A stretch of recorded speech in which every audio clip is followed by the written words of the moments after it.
Once again, ladies and gentlemen, welcome back to Sunsilk World Cup Cricket Hangama. It is presented by Panthers Tyre, powered by Spark Smartphone, shine with Sparks, and brought to you by Zameen.com. Har pata hame pata hai. I am with my distinguished guests and gentlemen. Ladies and gentlemen, please say hello to Salim Malik Saab and Abdul Rauf Saab. Assalamu alaikum to both of you. Chai nahi aayi aap logon ki aaj? पता नहीं जी वो हम लोगों gas चली गई कहाँ चली गई गैस चली गई but how about the match between Australia and New Zealand क्या बात मतलब मेरे ख्याल में इससे बेहतर मैच अब तक वर्ल्ड कप में नहीं हुआ मेरे ख्याल में ये मैच ऑफ द टूर्नामेंट आप इसको कह सकते हैं कि अब It is the लगता match है कि ये वर्ल्ड कप शुरू हुआ इससे पहले तो बिल्कुल ऐसे लग रहा था कल भी अच्छा हुआ कि कोई डोमेस्टिक इवेंट चल रहा है कल भी बहुत अच्छा था बट मुझे लगता है ये मैच उससे भी ज्यादा एक्साइटिंग कल का अगर हम जीत जाते तो बहुत ज्यादा अच्छा sir can you possibly imagine के 388 रन टारगेट और New Zealand came to make 383 for 9 उनके कप्तान ने कहा कि हमने थोड़ी सी स्कोर कम किया I'm just saying that see मुझे ये वाली हार जो है ना इसका कोई दुख नहीं because everyone tried like crazy like mad लेकिन आप एक चीज देखेंगे जो ऑस्ट्रेलियन कैप्टन है उन्होंने चेंज कैसे की है जो उनके ऑलराउंडर थे स्टोनिस उनकी जगह पे उन्होंने ट्रेविस हेड को चांस दिया और एग्जैक्टली उस मैच में दिया जिसमें उनको जरूरत थी और उसमें उसने सिर्फ 62 बॉलों पे 100 Once again ji it comes down to the same thing आपको you have to take brave decisions you have to अगर आप नहीं लेंगे तो फिर ये मसले होंगे कल के मैच में आप चाहे जो मर्जी कर लें बट आखिरी ओवर आपको नवाज को नहीं देना चाहिए था और अगर सबसे बड़ी बात ये जो मैं बार बार कह रहा हूं और उसका जवाब भी मुझे पता है लेकिन मैं बार बार एक ही बात कह रहा हूं कि जिस वक्त निगिरी आउट हुआ था अगली बॉल को yorker and in the middle of the वो अच्छा यॉर्कर भी अगर आप नहीं कर रहे देखिए वो आपसे डर रहे थे आपको कुछ नहीं करना था आपको इनलाइन बॉल रखनी थी सर वो डर थे एक और भी चीज है देखे ना कि आपने फील्डिंग किधर ली हुई थी और वो 20 रन चाहिए थे टेल एंडर खेल रहे हैं ना उनसे बल्ला उठाया जा रहा बड़ी मुश्किल से बेचारे वो अपनी विकेटें डिफेंड कर रहे थे और हमारे फील्डर एक डीप पॉइंट पे खड़ा था एक डीप स्क्वायर लेग पे खड़ा था एक फाइन लेग पे खड़ा था एक थर्ड मैन पे यानी कि हमने फील्डर पीछे दिए हुए थे और वो इजी उनको एक्सेस दी हुई थी कि वो सिंगले करके क्लोज चले जाते ऐसे मौके पे सर जो सबसे जो ज़रूरी चीज़ होती है ना बीइंग ए कैप्टन मैं आपको बता रहा हूँ कि जब टेल एंडर आ जाए ना तो आपका एक ही काम होता है कि उस पर इतना प्रेशर डाल दें कि वो डर के आउट हो जाए आप ऊपर फील्डर लेते 20 रन रह गए थे 15 रन रह गए थे 10 रन रह गए थे उस वक्त सिर्फ आप उन पे प्रेशर डालते वो आप देखें वो तो खुद डरे हुए थे ना अगर आप उनको सिंगल देंगे तो उसको कोई मुश्किल नहीं हो रही ना 10 रन करने हैं 25 बॉल पड़े हैं सिंगल तो मैच कभी नहीं आप जीत सकते अनलेस कि आप उन पे प्रेशर डालते प्रेशर हमने डाला ही नहीं देखें आखिरी ओवर तक हमने प्रेशर नहीं डाला हमने बाहर से पूछ के बॉलिंग करवाई इस तरह मैच नहीं जीत सकते आप अच्छा let's look at the stats यहाँ पर जो आज का मैच हुआ है between Australia and New Zealand Australia ने पहले बैटिंग की Travis head made 109 runs 109 run Travis head ने बनाए David Warner 81 Josh Inglis 38 Glenn Maxwell 41 bowling figures Glenn Phillips ने 3 विकेट्स ली ट्रेंट बोल्ट ने 2 विकेट्स ली और नीशम अनेबल टू अब न्यूजीलैंड की बैटिंग के बारे में बात करते हैं रचिन रविंद्र जो हैं उन्होंने 116 रन किए जिमी नीशम ने 58 रन किए डरल मिचेल ने 54 रन किए विल यंग ने 32 रन किए तो दिस वाज द स्टैट्स जो ऑस्ट्रेलिया और इंग्लैंड एंड न्यूजीलैंड के मैच में थे but what do you think कैसी बैटिंग थी सर भाई आप ये देखें कि उन्होंने पहले बॉल से 400 रन चेंज करने जा रहे थे किसी जगह आपको उनको किसी प्लेयर का ये नजर नहीं आया कि वो सेल्फिश खेला हो अच्छा बाय द वे न्यूजीलैंड ने पहले 2 विकेट्स उनसे पहले जल्दी मलूज किए थे 74 पे 2 विकेट्स हो गए थे आई थिंक उनके 70-74 पे उनके 2 लेकिन इसके बावजूद न्यूजीलैंड अंडर प्रेशर नहीं था आए ही नहीं किसी टाइम भी देखें वो रन्स चेस करने जा रहे थे वो ये नहीं सोच के आए थे कि मैंने अपनी इनिंग बिल्ड करनी है 50 करना है और आउट होके चले जाना है जो भी बैट्समैन आया उनका उन्होंने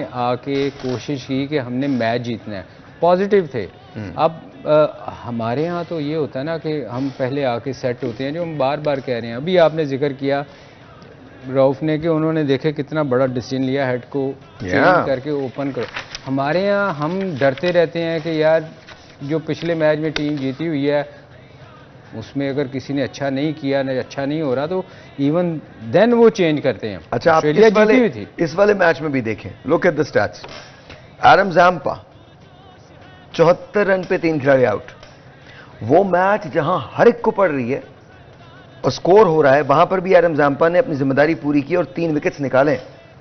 PAT Cummins 2 for 66, Hazlewood 2 for 70। So to me I think Australian bowling जो थी वो स्ट्रांग थी, येट न्यूजीलैंड की जो बैटिंग थी उसने बड़ा कमाल खेला। अगर आप न्यूजीलैंड के इस टूर्नामेंट में रविंद्रा कमाल खेल रहा है, देखिए कमाल, डे बाय 116 डे रन वो इम्प्रूव कर रहा है। आप एक चीज देखें कि जो ऑस्ट्रेलियन स्ट्रेटजी है बैटिंग वाइज के, उन्होंने किस तरीके से इस पिच को रीड किया और उन्होंने जो डायमेंशन थी ग्राउंड की उसको यूज करते हुए, उसको देखते हुए, सामने रखते हुए उन्होंने फैसला किया कि ट्रेविस हेड को खिलाएंगे। और उसके बाद जिस तरीके से उन्होंने अटैक किया जो न्यूजीलैंड के, हालांकि हेनरी और बोल्ट फाइनेस्ट बॉलर्स हैं इस टूर्नामेंट में, मगर जिस तरीके से उन्होंने उनको ब्रूटली अटैक किया तो आप कह सकते हैं कि आउटस्टैंडिंग इनिंग खेली है। 62 बॉल पे 100। सर जिस वक्त हेड और वार्नर खेल रहे थे तो ऐसा लग रहा था कि ये 400 450 का स्कोर होने वाला है। मैं बताऊं आखिरी ओवर्स में उन्होंने बड़ा कंटेन किया, आखिरी 15 ओवर बहुत ज्यादा, बहुत ज्यादा ओवर्स में। मैं इसलिए तो कह रहा हूं उसके कैप्टन ने कहा कि हम 20 रन शॉर्ट थे। और जी हेड ने स्कोर किए 109 रन 67 बॉल्स पे। I mean brilliant sir head ने तो किया मगर जो इनिंग रविंद्रा ने खेली है ना, मेरे ख्याल में कि मेरी लाइफ की बेस्ट इनिंग में से एक थी। जिस तरीके से वो लग ही नहीं रहा था कि 388 रन वो चेज कर रहे, इतना बड़ा टोटल चेज कर रहे हैं। काम इनिंग थी, उसमें प्रॉपर क्रिकेटिंग शॉट्स खेली हैं, किसी टाइम पे वो पैनिक नहीं हुआ। और इसी वजह से आपको लग रहा है कि right from the first ball उन्होंने शुरू की अपनी इनिंग बिल्ड करना, और लास्ट बॉल तक न्यूजीलैंड के पास चांस था। वो 50वें ओवर की आखिरी बॉल तक भी चांस था कि वो मैच जीत सकते थे। तो मेरा ख्याल है कि आउटस्टैंडिंग क्रिकेट हुई है आज इस पूरे वर्ल्ड कप। इसमें होता पता है क्या, मैं आपको पहले भी मैंने कहा था कि 400 रन में ना आप अच्छी बॉल पे भी ट्राई करते हैं, क्योंकि आपने 8 रन की ऑब्वियसली चेंज करना होता है। उसमें फिर बड़ा चांस होता है कि आप आउट होने के भी चांसेस होते हैं ना, कि आप अच्छी बॉल पे भी ट्राई करते हैं। हालांकि उसकी इतनी अच्छी इनिंग के बावजूद एक टाइम पे लग रहा था कि बड़े आराम से न्यूजीलैंड जो है ना, ये आखिरी 15 ओवर जब रविंद्रा आउट हुआ है उससे पहले तो लग रहा था कि ये मैच आराम से ले गया।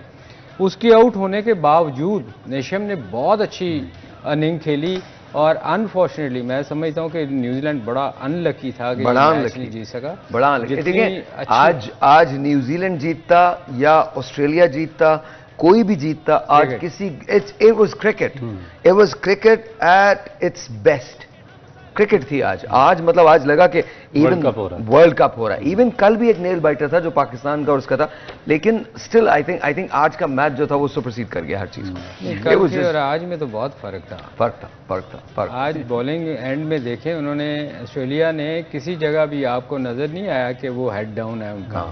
उन्होंने आखिरी ओवर तक, जिस तरह की आप बात कर रहे थे ना यार्कर्स की, जो जिस तरीके से आज बॉलिंग किया स्टार्क ने और जो उसने यार्कर्स किया, मैं कहता हूं कि अगर एक बॉल भी ओवर पिच होती तो वो स्टेडियम के अंदर जाती। सर मैं क्या देखें, दिस इज आप लोगों के साथ रह रहे के थोड़ी क्रिकेट तो मुझे भी आ गई है ना, मतलब I am just telling you, हम आपसे सीख रहे हैं, क्या बात कर रहे हैं। अच्छा राइट। आपने कल बॉल भी गुम की है। बस दुख इनको इसी बात का। कल मेरा बैट चल रहा था, लेकिन आइज बड़ी सेट थी, बड़ी टाइमिंग थी कल। ये और बात कि आप मुझे फुल स्पीड पे गेंद भी नहीं कर रहे थे, but that's besides the point. लेकिन आई एम जस्ट सेइंग कि यू नो, आप सी ऑब्वियसली आपके साथ रह के थोड़ी बहुत क्रिकेटिंग समझ मेरे में अंदर डेवलप हो रही है और मुझे पता चल रहा है कि क्या, लेकिन ये वाली जो समझ है ये तो बहुत नॉर्मल है। ये तो हमें तब से, जब हम क्लब क्रिकेट खेलते थे तब से हमें पता है। ये तो ये इसके लिए आपको किसी बहुत बड़े किसी क्रिकेटिंग ब्रेन की जरूरत नहीं है। आपने जब आउट कर दिया है, आखिरी विकेट रह गई है, लोग आप ऊपर बुलाएं, आपने जड़ में बॉल करनी है, आपने करनी। अच्छा कुछ नहीं कर सकते, आपसे यॉर्कर नहीं हो रही, आप उस पर रिस्क भी नहीं लेना चाहते, आप फुल टॉस का भी रिस्क नहीं लेना चाहते, आपने सिंपली इनलाइन बॉल करनी, खत्म। आपकी स्पीड इतनी है, इतनी स्पीड है कि वो डर रहा है, आप कुछ नहीं करते तो आप एलबीडब्ल्यू ले लेते। सहर भाई, एम आई राइट और रॉन्ग? सहर भाई आप ये देखें कि उनके मेन प्लेयर डर रहे थे। ऑफ कोर्स उनका जो, आप जिसके बहुत बड़े फैन है, जेंसन डर के खेला, डर के खेला, वो विकेटें छोड़ के खेल रहा था, और आपने उसको एक यॉर्कर नहीं किया। जो हैरानगी की बात ये हो रही थी, आप सीधे छक्के खा रहे हैं, ओवर पे पीछे हट रहे हैं, आप उसको लेकिन सलीम भाई बात वही है कि जब तक आपकी टांगों में जान नहीं होगी, आपकी मैच प्रैक्टिस नहीं होगी, आप एक्यूरेट यार्कर नहीं कर सकेंगे।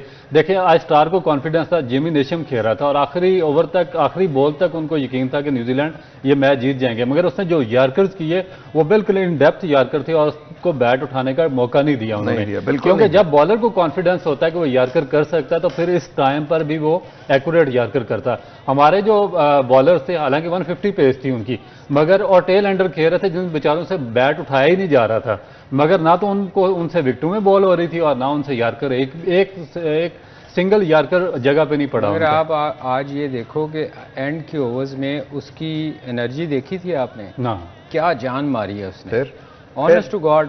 आप जो टांगों की बात कर रहे हो ना कि जान नहीं, आप से भागा नहीं जाता, लंबे ओवर्स वो करते हैं, आखिर में जितने कम स्कोर हो रहे थे उतनी ज्यादा वो जान मार रहे थे, उसने फुल पेस से उसको हिलने नहीं दिया। और एक और सलीम भाई कि देखें कि आउटफील्ड धर्मशाला की सबसे वर्स्ट आउटफील्ड है जिसके बारे में सब बातें कर रहे हैं, मगर उस आउटफील्ड पे इतने लंबे मैचेस में वो खेले हैं, उनके फास्ट बॉलर आखिर तक उनमें जान रही है, स्ट्रेंथ रही है और आपको नहीं पता चला कि किसी को क्रैम्प पड़ी हूँ, कोई अनफिट हुआ, किसी को कोई मसला हुआ। हमारे बॉलर क्या करते हैं, 3 से चौथे ओवर के बाद उनको क्रैम्प पड़ने शुरू हो जाते हैं, कोई उधर लेटा होता है, कोई उधर लेटा होता है। मैं एक चीज बताऊं, इस ग्राउंड में मैच नहीं होना चाहिए। आज देखा था, आज भी बहुत सारी बात प्लेयर इंजर्ड हो सकते थे उसमें, बहुत गंदी मिसफील्ड हुई है। उसकी रीजन ये थी कि बाउंस करता रहा, उसका जो घुटना लगा है जमीन पे पूरा, वो मैं कहता हूँ ऐसी ग्राउंड में मैच नहीं होना चाहिए। ये बटलर ने बड़ा सीरियस इस पे ऑब्जेक्शन उठाया कि इस ग्राउंड में, मेरा ख्याल है कि ये इंटरनेशनल बटलर अब और भी बहुत सारी चीजों पे ऑब्जेक्शन उठाएंगे, मतलब नहीं, पर ये जेन्युइन था। सर मैं ये नहीं कह रहा कि जेन्युइन नहीं है, बट मतलब मैं आपको कह रहा हूँ ना कि वो उठाएंगे ना। नहीं, वो उनकी हमने भी तो बहुत सारी चीजों पे उठाया ना कि हमें, मतलब मुझे तो ये बात, ये देखें, आपको हॉस्टाइल एनवायरनमेंट ही मिलेगा इंडिया में। अगर आप ये एक्सपेक्ट कर रहे हैं कि आप अपने मुल्क में खेल रहे हैं तो अपने मुल्क में नहीं खेल रहे। आप लोगों ने बोतलें खाई हैं, अंडे खाए हैं, पता नहीं क्या कुछ पत्थर खाए हैं, लोग ये करते हैं। ऐसा नहीं करना चाहिए, क्रिकेटिंग सेंस के खिलाफ है, इसकी स्पिरिट के खिलाफ है, पर देन ऐसा होता है। आप उसको नहीं कि ग्राउंड में हमें पाकिस्तानी नजर नहीं आ रहे, पाकिस्तानी आपके पास यहाँ है, जितने करोड़ है सब के सब 24 करोड़ आपके पीछे, 24 करोड़ आपके पीछे खड़े हैं और यहाँ पर दुआएं मांग रहे हैं।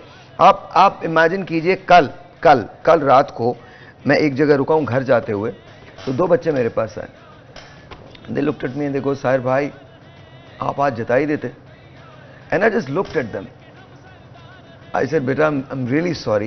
And then they goes, हम सेमीफाइनल में जाएंगे। आप ये देखें, they were young kids, like 16-17 years old. They were hurt. हर बंदा और देखें, और सबसे बड़ी बात ये, उनकी उम्मीद देखें। मैं यहां पर भी कहता हूं, खुदा का वास्ता ये अपनी कैलकुलेशन छोड़ें, बच्चों को बताएं the reality of it.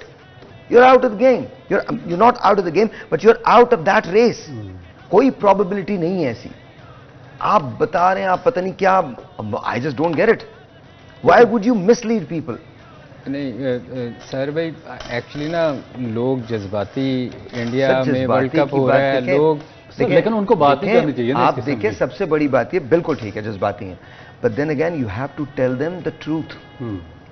अगर आप उनसे ऑनेस्ट नहीं होंगे, and they are thinking, and I am not saying कि प्रोबेबिलिटी नहीं हो सकती है, बट उसका रेशो क्या है, उसकी वो प्रोबेबिलिटी होने की प्रोबेबिलिटी क्या है।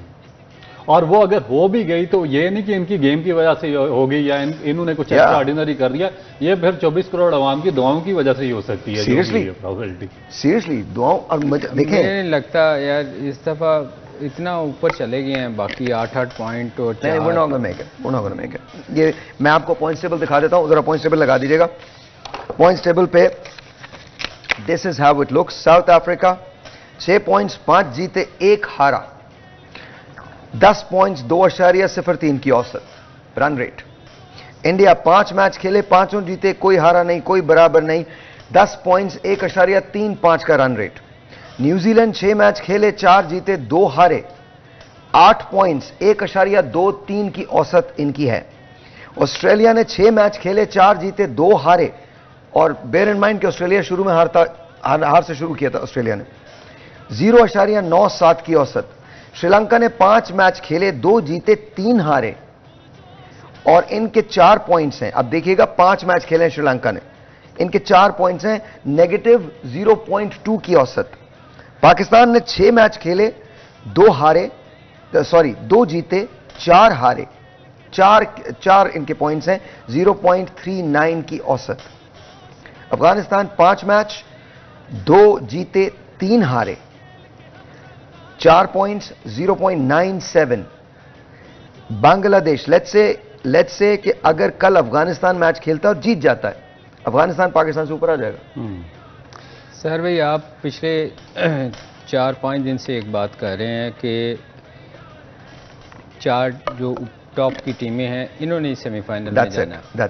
देखें होता क्या है टूर्नामेंट में ना, जब टूर्नामेंट स्टार्ट होता है ना, तो इसलिए जो शुरू के मैचेस होते हैं ना बड़े इंपॉर्टेंट होते हैं। यस, आप जब शुरू के मैच जीतते हैं ना तो आपका मोराल बहुत हाई होता है और आप उसमें ना फिर निकल जाते हैं उसमें से। जब आप शुरू के मैच हारते हैं ना, फिर वापस आना बड़ा मुश्किल होता है। वो सिर्फ ऑस्ट्रेलिया जैसी टीम वापस आ सकती है जो मेंटली उनका स्ट्रक्चर बहुत स्ट्रांग हो, फिजिकली बड़े स्ट्रांग हो, वो टीमें वापस आती हैं। हमारे जैसी जो टीमें हैं ना, जैसे मतलब बांग्लादेश टाइप हो गई, ये अफगानिस्तान हो गई या बाकी टीमें हैं, ये वापस नहीं आती। फिर टीमें वही आती हैं जो मेंटली स्ट्रांग हो। एक ब्रेक लेते हैं, ब्रेक के बाद हम उधर जाएंगे और आपको बताएंगे कि आज सलीम भाई से पूछेंगे आज क्या गलतियां हुई हैं। Will take a break, will be right back.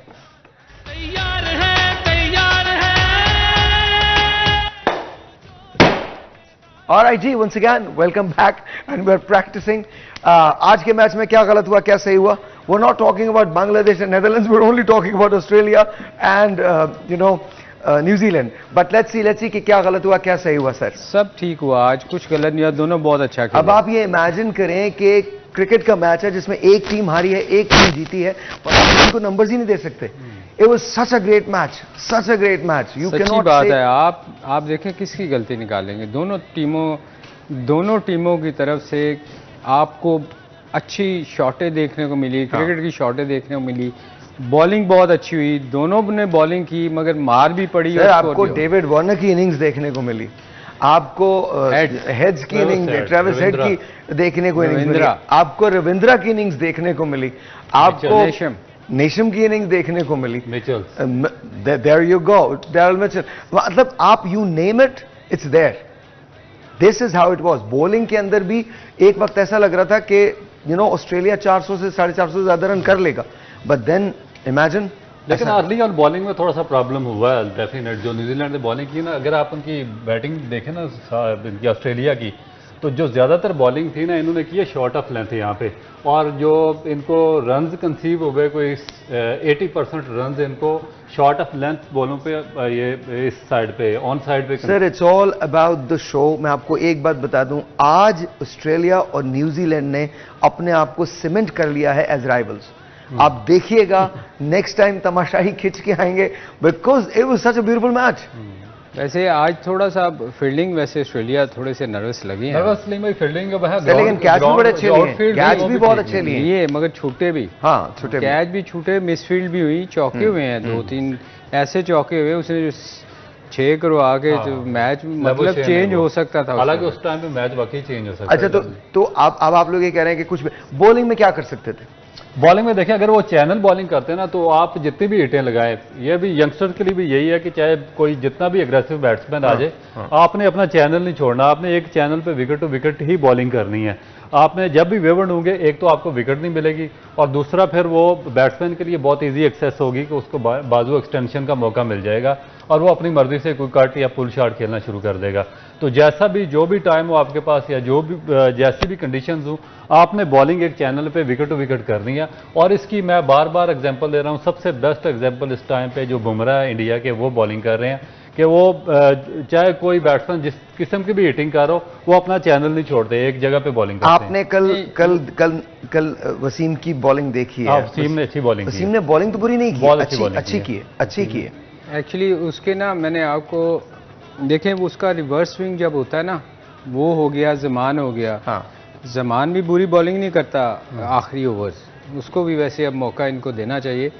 ये भी बहुत अच्छी बॉलिंग करता है, मगर जब रिवर्स स्विंग नहीं होता ना, फिर कंट्रोल नहीं होता, फिर आपका कंट्रोल नहीं होता। आज उसने कल 2 वाइड बॉल किए, बड़े क्रूशल वाइड बॉल किए। तो ये है कि रिवर्स स्विंग बड़ा मैटर करता है। और जो ये बात कर रहे हैं ना कि चैनल में बॉलिंग करें, देखिए आज दोनों तरफ से 400 ऑलमोस्ट 400 400 स्कोर। एक्चुअली देखिए होता क्या है, अगर आपको यॉर्कर नहीं करना आता ना एंड में, तो आप फंसते हैं इस क्रिकेट में। उसकी रीज़न ये है कि छोटी बाउंड्री है, थोड़ा सा आगे पीछे बॉल मिलता है। आज देखो थोड़ी सी एंड में उसने छक्का मार दिया बोल्ड ने सीधा उसको। इसमें प्रॉब्लम ये है कि अगर आपको यॉर्कर नहीं आता ना एंड में करना अच्छा, जैसे बुमराह करता है, बुमराह आपको मौका ही नहीं देता। सर मैं ये कहता हूँ, कल मैं बार बार उसी बात पे जाता हूँ, चले आप यॉर्कर ना करें, बिल्कुल ना करें यॉर्कर, बट आप इनलाइन बॉल तो कर सकते हैं। जब रिवर्स स्विंग सलीम भाई, जब रिवर्स स्विंग हो रही है, आप खड़े हैं, अगर आप यॉर्कर नहीं कर सकते, बिल्कुल विकेटों में नहीं मार सकते, तो आप थोड़ी सी चैनल पे बॉल कर सकते हैं जो अंदर आके आपके पैडों पे लगे या विकेट पे लगे। अगर हम दूसरी तरफ जा रहे हैं। एक टेलीफोन कॉल है, let's see who this is online. अस्सलाम वालेकुम। अस्सलाम वालेकुम। हेलो, अस्सलाम वालेकुम। अस्सलाम वालेकुम सर, मुझे आपकी आवाज नहीं आ रही है। जी सर, आप कह रहे थे कि मैं बात कर रहा था कि अगर आप यॉर्कर नहीं कर सकते तो फिर आप विकेट टू विकेट और आगे बॉलिंग करें, क्योंकि वो आपको हिट नहीं लगा रहे थे। वो सिर्फ डिफेंड, जो आखिरी 3 बैट्समैन साउथ अफ्रीका के खेल रहे थे, वो सिर्फ बल्ला रख रहे थे नीचे और विकेट डिफेंड बैट रख रहे थे, घबरा के रख रहे थे, आपको जगह दे रहे थे, विकेट से हट रहे थे, उन्हें पता नहीं चल रहा था कि उन्हें खेलना क्या है। अच्छा, अगर आपको कंफ्यूज फुटवर्क देखना है तो आप आखिरी 3 प्लेयर देख लें। The footwork was absolutely confuse, they did not know कि बॉल कहां पड़ के कहां जा रहा था, कैसे जा रहा था, किस स्पीड पे आ रहा था। They could not read the pitch, they could not read the timing, they could not read the ball. Sir भाई इसमें एक और चीज भी है, अगर आपने स्कोर रोकना है, मैं उसकी बताने लगा हूं। वैसे तो आप ठीक बता रहे हैं, रऊफ के बीच में बॉल करनी है। कई दफा होता है कि आप विकेट्स इन हैंड होती हैं, आपको मार पड़ी होती है, बेस्ट बॉल होता है ऑफ स्टंप से बाहर यॉर्कर, उसमें आपको बड़ा कम चांस होता है। और वो बहुत कम फास्ट बॉलर ये कर रहे हैं आजकल कि इस जगह पे यॉर्कर करें। उसके लिए बेस्ट फील्ड होती है कि आप थर्ड मैन और पॉइंट अंदर को रख के ना बॉल करें, उसके अलावा कहीं आपको शॉट नहीं लग सकती। ये आजकल फास्ट बॉलर बड़ा मैं देख रहा हूँ नहीं कर रहे। एंड के ओवर्स में जब आपकी विकेट्स इन हैंड हो, उस वक्त विकेट की जरूरत नहीं होती, उस वक्त सिर्फ स्कोर रोकने का आपको होता है कि स्कोर किसी तरह रोका जाए। कल का मैच तो एक डिफरेंट था ना, हमें विकेट चाहिए थी, हम डिफरेंट डिबेट कर रहे हैं, मगर मैं ये समझता हूं कि ये भी फास्ट बॉलर को आना चाहिए। एक बात बताइए, कल अगर नवाज नहीं करते और उसामा करते, डू यू थिंक हमको विकेट मिल सकती थी? बिल्कुल मिल सकती थी। देखें वो एक डिफरेंट बॉलर है, वो 2-3 किस्म के बॉल करता है। इसने तो यूं करके फेंकना था, और वो भी साईं, मुझे समझ नहीं आती कि उसने, मैं उसको साईं कहूँगा, ये बंदा वो को अच्छा बॉलर इस तरफ बॉल नहीं कर सकता कि 8 फील्डर आपके इस तरफ हों और आप इस तरफ बॉल कर दें। सिर्फ इस तरफ भी नहीं कर रहे हैं, आप उसे पूरा टाइम दे रहे हैं। जब एक टैलेंट को, अब हो सकता है मैं शायद किसी को ये बात ठीक भी ना लगे, मैं माजरत चाहूंगा, लेकिन जब आप एक टैलेंट को इतना मौका देंगे, टेल को इतना मौका देंगे, मैं किसी मुस्तनद बैट्समैन की बात नहीं कर रहा हूं, टेल को इतना मौका देंगे कि वो आपकी बॉल को रीड करे, वो पीछे जाए और इसके बाद वो उसको खेले, तो आई मीन भाई उस वक्त उसामा बॉल करता ना, 2 फील्डर ऊपर रखने चाहिए थे आपको। देखें आपको सिर्फ अटैक करना चाहिए था। बिल्कुल, मैं कहता हूं इवन बैट्समैन भी होता, आप मैच तो वैसे भी 8 स्कोर रह गए थे ना, आखिरी विकेट था, आपको चांस लेना चाहिए था उनके ऊपर 2 फील्डर रखते, ऑफ स्टंप पे बॉल उसको करता, या बीच में फ्लिपर भी मारता। इसमें नॉर्मली पता क्या होता है रऊफ, सॉरी मैं बात कर रहा हूं, जब आप फ्लिपर करते हैं ना टेल एंडर को, वो तो सिंगल के चक्करों में थे ना, उसमें आपके चांसेस होते हैं कि आप मिस करें और आपके पैड पे बॉल लगे, पैड पे लगे। अस्सलाम वालेकुम जी, you are on the air. अस्सलाम वालेकुम भाई, क्या हाल है? ठीक है, अल्लाह का शुक्र, बिल्कुल ठीक ठाक। आपका नाम? मेरा नाम कासिम, मैं लाहौर से बात कर रहा हूँ। जी बताइए, क्या कहना चाहते हैं? अच्छा, तो मैं सलीम मलिक साहब को सलाम करता हूँ और रऊफ साहब को सलाम करता हूँ। अच्छा, तो बात सर जी ये है कि आज आपने मैच तो देखा होगा? जी बिल्कुल देखा। तो आपको ये नहीं फील होता कि हमारे क्या पैसों में कोई कमी है देने में, या कोई इशू है? हमारे बॉलर्स को बार बार इंजरीज निकल जाती है, किसी की टांग में कुछ मसला निकल आता है, किसी के सर में कोई मसला निकल आता है। सर आपने एंड तक देखा, उन्होंने कितना अच्छा कम्पीट किया ना, वो आपको नजर आ रहा है कि कितना अच्छा कम्पीट किया उन्होंने, ऑस्ट्रेलिया ने एंड तक। तो आपको सर क्या आप गाइडलाइन देना चाहेंगे हमारी पाकिस्तानी टीम को? मैं रऊफ से कहता हूं कि वो आपका सवाल लें, उसके बाद सलीम भाई जवाब देंगे। वो ये कह रहे हैं कि जी आपने उनके बॉलर्स को देखा जिन्होंने आज बॉलिंग की। ऑस्ट्रेलिया को भी जाहिर है मैच ऑस्ट्रेलिया के हाथ से भी निकल चुका था, लेकिन उनके बॉलर्स उसको वापस लेके आए हैं और आखिर तक उसको डिलीवर करके दिया। तो क्या वजह है कि हमारे बॉलर ये नहीं कर सकते? सर उसकी बेसिक वजह यही है कि फिटनेस थी और वो परफॉर्म कर रहे थे। काफ़ी अरसे से जो लॉन्ग फॉर्मेट है वो खेल रहे हैं। जिस चीज़ की आपको प्रैक्टिस होगी आप उसी चीज़ में परफॉर्म कर सकेंगे। अगर आप शॉर्ट फॉर्मेट खेलते हैं 4-4 ओवर्स के, तो जब आप 20 ओवर्स होते हैं तो उसके बाद आपकी जो एनर्जी है वो डाउन हो जाती है। आप उस तरीके से एक्यूरेट बॉलिंग नहीं कर सकते। आपने देखा कि हमारे जो फास्ट बॉलर्स हैं उनको क्रैम्प पड़ रहे थे और प्रॉब्लम्स, कोई इंजर्ड होकर बाहर जा रहा है। ये क्यों हो रहा है? इस वजह से कि हमारी फिटनेस नहीं है।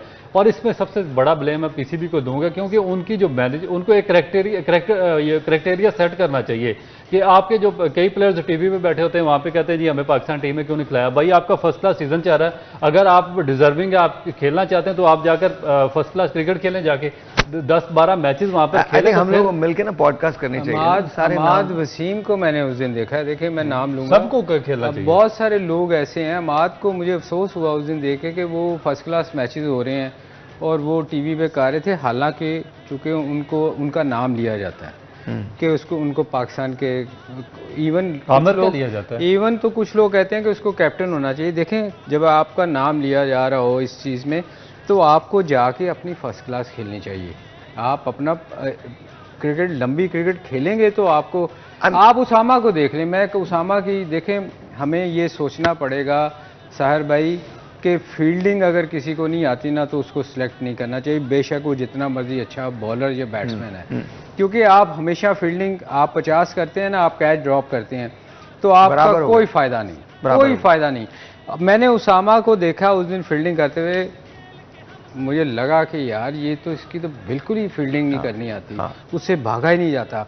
तो ये कुछ चीज़ें ऐसी हैं जो हमारी इम्प्रूव करने वाली हैं। वो क्रिकेट बोर्ड को जब लीग से आते हैं ना, जो हम बार बार कहते हैं कि 4 ओवर खेलने के लिए आते हैं, लोगों को मौका दिया जाता है, फिर मैं रऊफ और हम आप जैसे लोग हम बैठ के कहते हैं जी इनको क्यों नहीं पाकिस्तान खिलाया जा रहा। ये चीज़ें बंद होनी चाहिए रऊफ। जितनी देर ये चीज़ें बंद नहीं होंगी ना उतनी देर हम इम्प्रूव नहीं करेंगे। नहीं भाई, सबके लिए क्राइटेरिया काम करते हैं, एक ब्रेक लेते हैं, ब्रेक के बाद यहीं से आते हैं, वापस आते हैं जी, आपसे मिलते हैं एक छोटे से ब्रेक के बाद। तैयार है, तैयार है। ऑलराइट जी, वंस अगेन वेलकम बैक।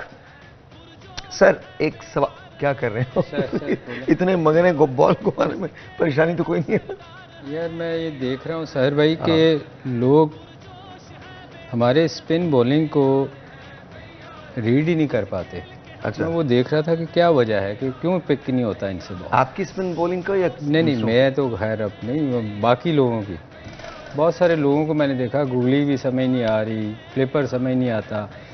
तो मैं बड़ा हैरान होता हूँ कि यार इतने इतने बड़े नाम हैं और कैसे ये मिस कर जाते हैं। I have no idea. Sir ये बताइए कि अब फ्यूचर में मुस्तकबिल क्या है पाकिस्तान का, as far as Pakistani team का, as far as world cup is concern, पहली बात। और दूसरी बात ये, इसके बाद ऑस्ट्रेलिया का दौरा जो है वो भी आने वाला है। देखिए, मेरा ख्याल है कि बहुत ही टफ चांस है। आप बिल्कुल राइट ऑफ नहीं कर सकते पाकिस्तान को एंड तक। नहीं कर सकते? क्योंकि अगर पाकिस्तान 3 मैचेस जीतता है और फिर ऑस्ट्रेलिया या न्यूजीलैंड, किसी ने कुछ कह तो नहीं दिया भाई का आपको बाहर? नहीं, कंप्लीटली आप किसी भी, क्योंकि क्रिकेट है, क्रिकेट में कुछ भी हो सकता है, मगर बहुत ही लिमिटेड चांसेस है पाकिस्तान के इस वर्ल्ड कप में, और ना होने के बराबर आप कह सकते हैं। पाकिस्तान ने अगले 3 मैचेस खेलने हैं। एक खेलना है बांग्लादेश से, एक खेलना है इंग्लैंड से, और एक उसका मुकाबला होना है न्यूजीलैंड से। और कोई चांस नहीं है, यानी कि इसका मतलब है कि बिल्कुल लिमिटेड चांसेस हैं। अगर नहीं, आप मेरे ख्याल में आप बांग्लादेश से बड़े आसानी जीत सकते हैं। आई थिंक इंग्लैंड, मुझे लगता है ऐसा है कि आप इंग्लैंड से भी जीत सकते हैं। न्यूजीलैंड का मैच टफ है, लेकिन अगेन आप शिकस्त दे सकते हैं, ऐसा नहीं है कि आप शिकस्त नहीं दे सकते। लेकिन इसके बावजूद भी अगर वो न्यूजीलैंड फिर अगले 3 मैचेस में से कोई भी ना हारे, जीते, कोई भी ना जीते और ऑस्ट्रेलिया भी कोई भी ना जीते, उनकी फॉर्म देखते हुए आपको लगता है कि वो 3 मैच हारेंगे? नहीं, 3 तो नहीं, लेकिन मेरा ख्याल है कि कुछ कह नहीं सकते आप, मगर पाकिस्तान की बहुत ही, आप ना कहिए, मैं कह रहा हूँ, बिल्कुल ना कहें आप, मैं कह रहा हूँ south Africa, India, New Zealand, Australia, ये आपके फाइनलिस्ट, सेमीफाइनलिस्ट, ये आपके सेमीफाइनल। लेकिन जहाँ तक आपने बात की है ना, आगे जो टूर है पाकिस्तान का ऑस्ट्रेलिया का, वो टफ है। और मेरा ख्याल है कि जिस तरह हम बात कर रहे थे ना, जहाँ पे डिस्कनेक्ट हुई है, कि एक क्राइटेरिया पाकिस्तान क्रिकेट बोर्ड को हर सूरत में सेट करना पड़ेगा। जो भी इनकी मैनेजमेंट कमेटी आती है, मैनेजमेंट आती है, कोई भी आता है, जो प्लेयर डोमेस्टिक नहीं खेलेगा वो किसी सूरत भी पाकिस्तान टीम में सिलेक्ट नहीं हो सकता, चाहे वो जितना मर्जी बड़ा सुपरस्टार है। इसका फ़ायदा क्या होगा, क्योंकि जब आप ये क्राइटेरिया बना देंगे उसके बाद फिर ये जो मीडिया पे बैठ के आपकी लॉबियाँ बनती हैं ना, ये बंद हो जाएंगी। कम से कम ये पता होगा कि भाई ये प्लेयर तो फर्स्ट क्लास खेल ही नहीं रहा, तो आप इसके बारे में क्यों बात कर रहे हैं। जिस तरह अभी हमारे कई प्लेयर मीडिया में बैठे हुए हैं और फर्स्ट क्लास सीज़न पाकिस्तान का most important first class season चल रहा है, जिसमें आपके टॉप क्लास रीजन सारे के सारे हिस्सा ले रहे हैं। एक मैं सवाल करना चाहता हूं आपसे, मुझे ये बताइए कि Ahmed Shehzad playing domestic, do you think उनके आने का कोई चांस हो सकता है पाकिस्तानी टीम के अंदर?